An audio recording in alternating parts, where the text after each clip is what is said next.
Isang magandang umaga, hapon at gabi po sa inyo lahat kung nasa man kayo sa mundo. Welcome po sa ating bagong reaction video ng episode 29 ng Lavender Fields. Kung hindi ka pa nakasubscribe sa akin channel, please subscribe para ma-update ka kapag po naglalabas tayo ng ito reaction video. Maraming salamat po sa mga OG subscribers, newbie subscribers at syempre po sa lahat po ng always nagda-like sa ating video. Simulan na po natin to. Let's do this.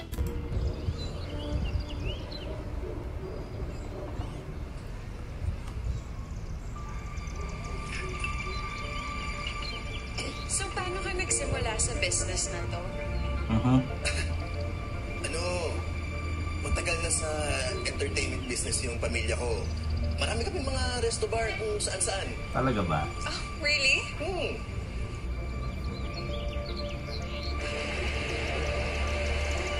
Saan yung kung saan-saan? Well, you know, dito tsaka doon.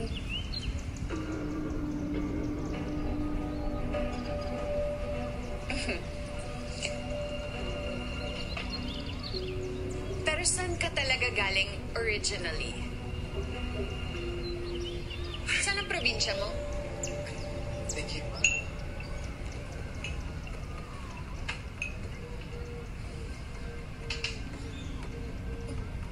Sa Habana. San Jose. Akala ko San Remo. Yari ka. I know all about you, Jethro Joven.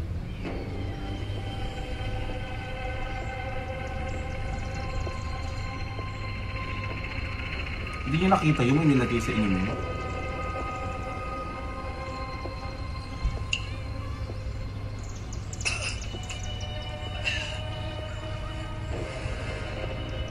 Grabe to si Iris, no?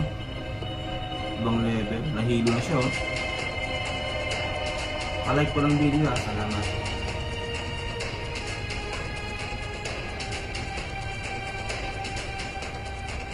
Yari ka, Jethro.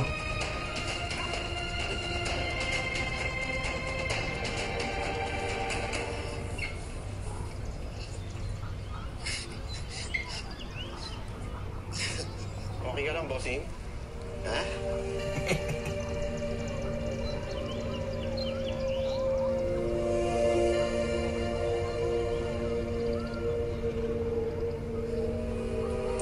Okay.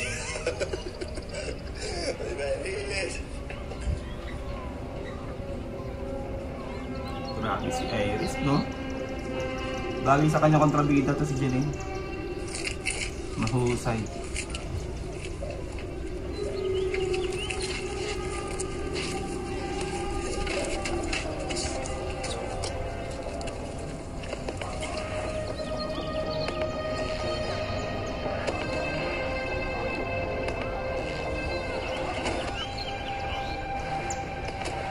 Ano ang gagawin kay Jethro?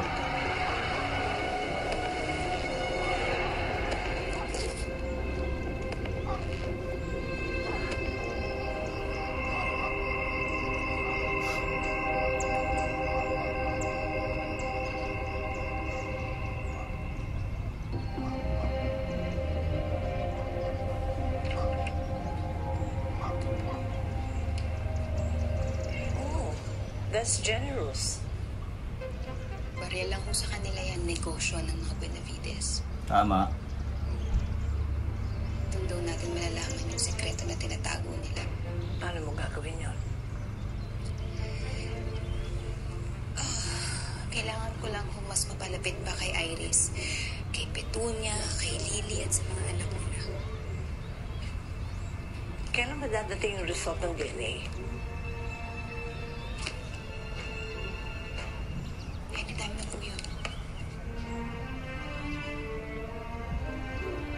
Sino kayang anak niya? Sino nagre-request? Si Agent Fernandez po, sir. Nagpapa-expedite po siya ng DNA results ng sample sa binigay niya. Wala akong ino-authorize na DNA. Huwag mo bibigay sa kanya resulta, Nako. Sir, nasa kanya na po. Buti na lang.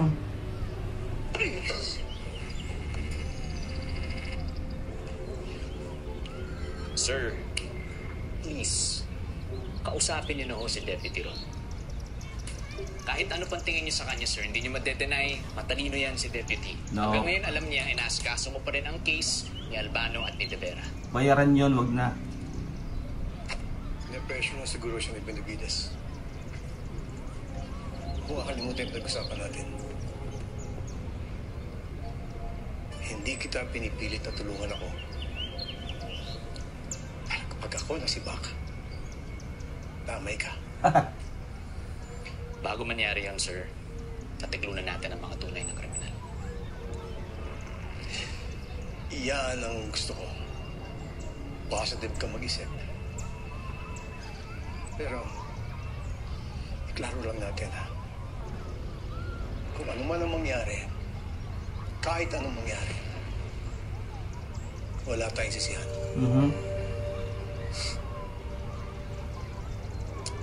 I learned from the best agent in the country na wala talagang sisihan.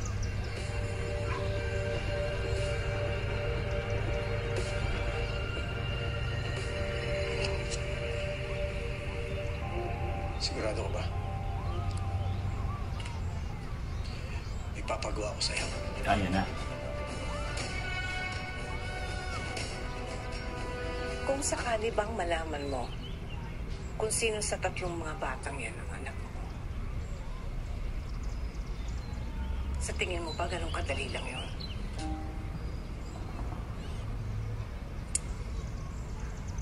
Siyempre po, hindi magiging madali yun na wanted ako eh. Tama. Kung iba ho ang sitwasyon ko, mas madali ko may paglalaban ng karapatan ko bilang ina. Ilalayo mo yung bata sa nakakis na niyang ina. Ganun ba? Naisip ko lang yan. Alam ko magiging masakit yun sa bata. Kaya pag nalaman ko kung sino sa kanilang tatlong tunay kong anak, ipilitin ko na mahalin na ako kahit sa ngayon hindi ko pa kayang sabihin na ako ang tunay niyang ina.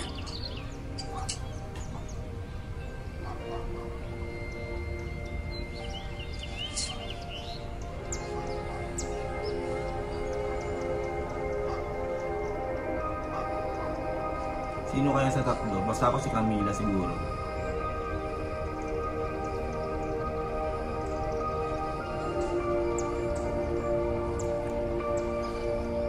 Kasi si Rose malabo eh.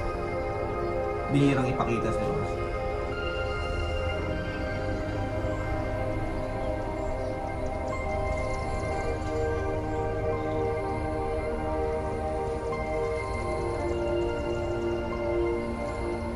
Hindi pa rin siya nakaka-move on, no? Kay Tyrone.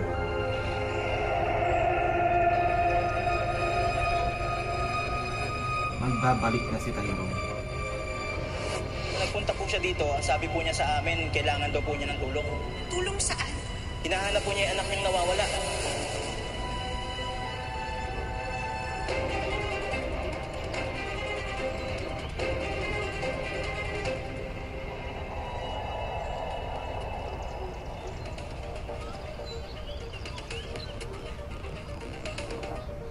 Hindi ko siya pwedeng pabayaan hanggat hindi ko nakukuha ang kailangan ko. Alam mo, talagang konektado si Jethro kay Jasmine. Dapat kilala ka na rin. Pero base sa kwento mo, parang wala. But what if... Good morning! Good morning. You can talk around me. I know everything about this Jasmine thing. It's not like it's a secret, right?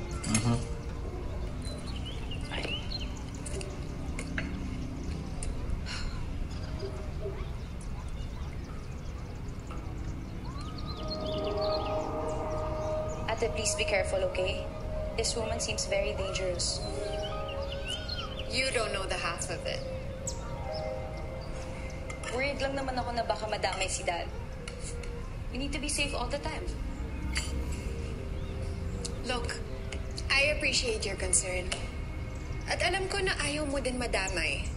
So maybe, the best thing to do would be, bumalik ka na lang sa pinanggalingan mo. Para sigurado ka sa safety mo. What?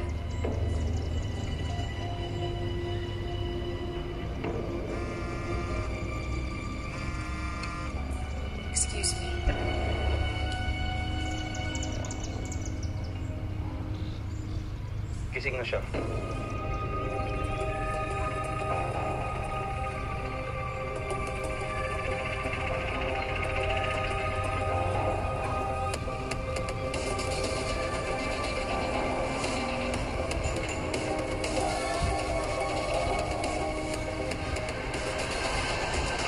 Ito na, pinasundan na siya, no?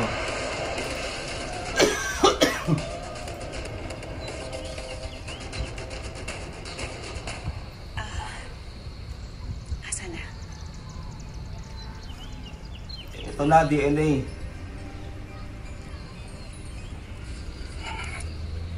Tatlong hibla ng buhok. Na-prove yan na galingan sa tatlong magkaibang tao.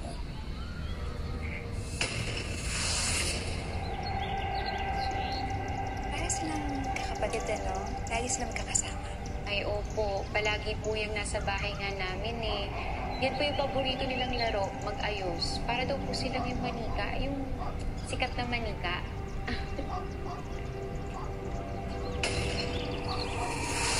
Kay Angel, kay Rose at kay Camila yan. Minatch namin yung sample ng buhok mo. Lumalabas sa DNA sequencing test. Isa sa kanila nag-match. Sino kaya? 99% lavender. Ibig sabihin, Isa sa kanila, siguradong tunay na anak mo.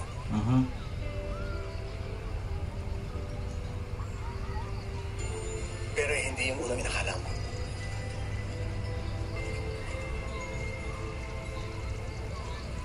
hindi si Angel.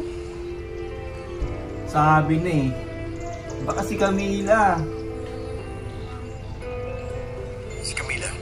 Sabi na eh. Tama ako. 99% match. Si Camila nga talaga. Pero paano nangyari yun?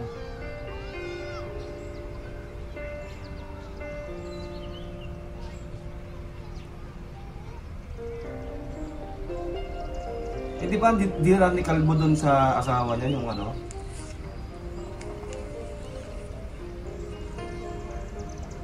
Si Angel. Ano ba ang sigurado? Hindi ba si Camila ang mayroong mahabang buhok?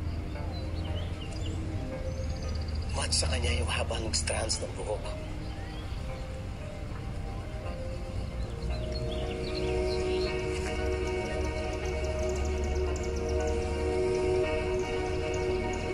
So may alam si Jolina sa kayong asawa niya sa nangyari.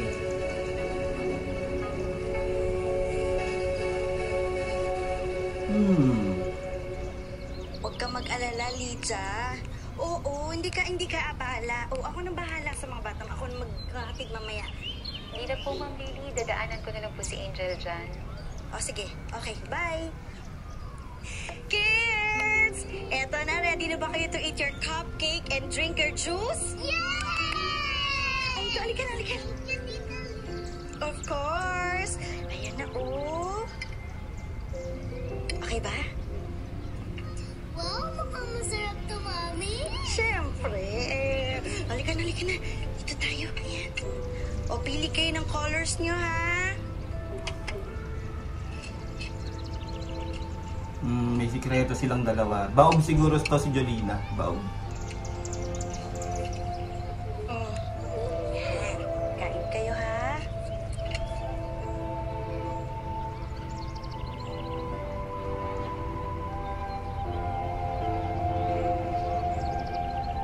Ganda ng istorya, no? Kahit mga hindi main character, ganda ng istorya nila.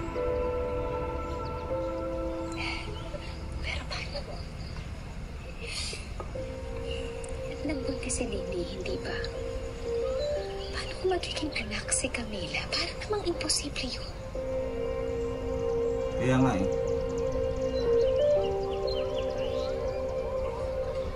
Alis na tayo next week. We're going to Toronto. Nakaw, ilalayo na. I've already made arrangements. Di ba sinabi ko na sa'yo? Hindi kami sasama. Lily, wala kang choice. Of course I do. Ako ang ina. ako masusunod ko ano gusto kong gawin kay Camila.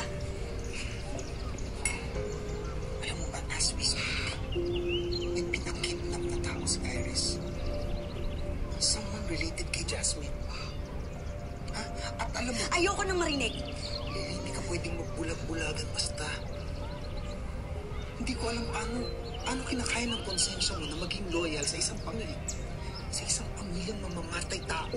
Kung nagawa nila yun, that is to protect their business and their family. Lance, we are part of that family. Naririnig mo ba yung sinasabi mo?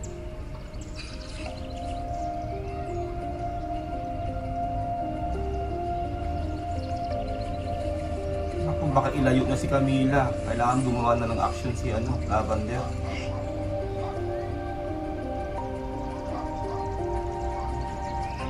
Nagbuntis-buntisan lang siguro to si Jolina talaga. Ito ang pwede natin gawin. Magpagawa tayo ng panibagong DNA test. Lily, Camila. Pag hindi nag-match, alam na natin. Tama. Galing na na.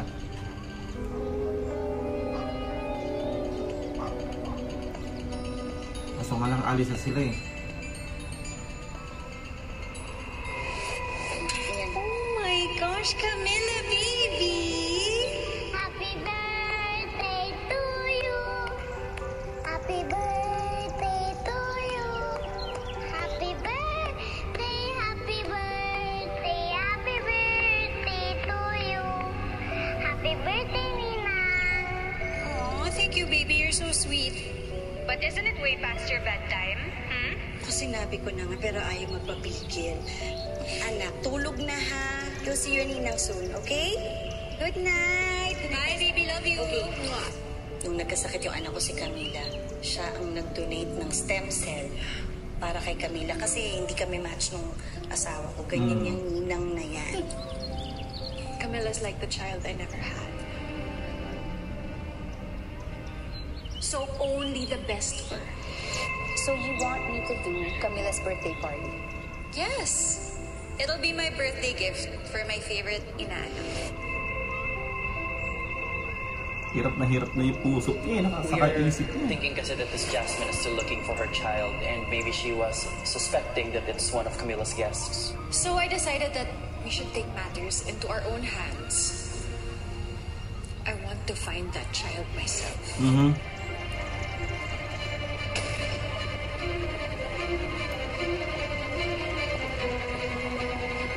Kailangan di malaman din ni Iris na si Camila yung anak ni Jasmine. Yari.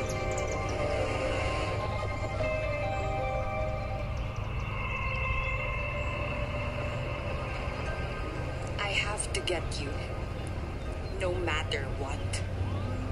Or if I find out kung sino ang anak nyo, siya ang gagamitin ko. Grabe One siya. way or another, ilalabas kita sa lunggang pinagtataguan mo, Tyrone. China? Ang daming lugar, China ka pa nang nagpunta Tyrone.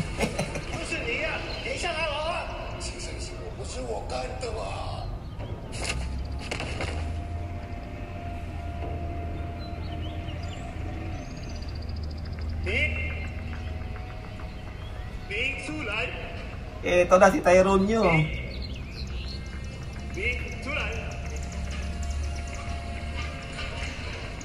Ito na ang may pakana ng lahat. Ang salarin, si si Tyrone.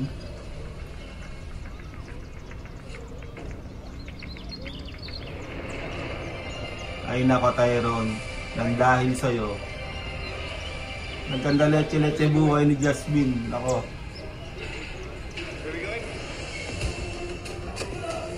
Meron namang ginagawang lalo ng mga Benavides.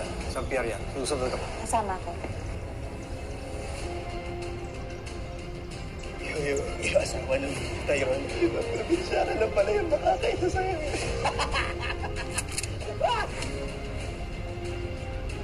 Nasaan si Jasmine Flores?